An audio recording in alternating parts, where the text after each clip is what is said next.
Hey, my name is Donald Sutton, and I'll be playing Miles Tuck in Tuck Everlasting.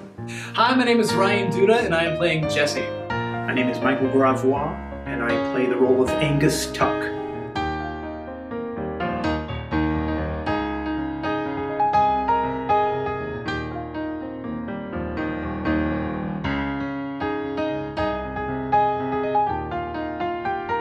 Tuck Everlasting is about an 11-year-old girl who lives in a very restrictive household in the late 1800s, and she runs away from home into the woods next to her house, and she meets the Tuck family, who she finds out lives forever. And then has to decide for herself whether she wants to drink the water to live forever or whether she wants to forego that option. Each of them has to deal with what problem immortality brings them. Jesse is this huge ball of energy that just gets himself into trouble at every single turn. He's very impulsive. I love playing him so much. He's so much fun. But he's also very lonely. And so when he discovers Winnie, she's the first person in the past 100 years that actually goes on adventures with him. Angus Tuck is pretty much checked out on life. I like to think of it that he's gotten on a Ferris wheel of eternal life. And the first time he gets up to the top of the Ferris wheel, he thinks, wow, this is incredible. And the second time you get up there and you think, I can see life from a very different perspective. And then the third time, the 10th time, the 100th time.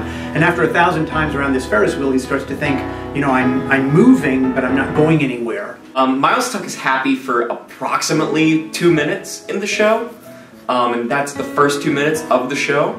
He lost his family, and all he wants at this point is to stop someone else from making the same mistake that he made. The process has been fantastic. You really couldn't ask for anything better. Dave Landis as a director makes a rehearsal space so safe and makes it a great place to take risks and try new things. I'm always amazed when I work on musicals at the creative intelligences around me. Daniel Stewart Nelson, who's the choreographer, get out there and he will lay out a series of, you know, do this, and this, and the ensemble does this, and this. To sit there in rehearsals every evening and watch these people dance and spin and sing. So to spend my evenings surrounded by that is wonderful. I think Tuck Everlasting at its core is a very human story. All of the emotions that the characters go through during the story are all emotions that we feel, but we might not necessarily talk about on a daily basis. It's dealing with the concept of living forever and death and how we cope with that, which is something that we usually don't talk about until it's right there in front of us. And I think people, including myself, that let a fear of death get in the way of living it's redundant. Because you're so scared of the end that you don't enjoy the middle. And that's what the show is about. It's about accepting that yes, there is an end, but because there is an end, it makes the middle so much more beautiful. And it's one of those stories that speaks to a human truth that was relevant when it was written, it's relevant to today, and it will be relevant forever.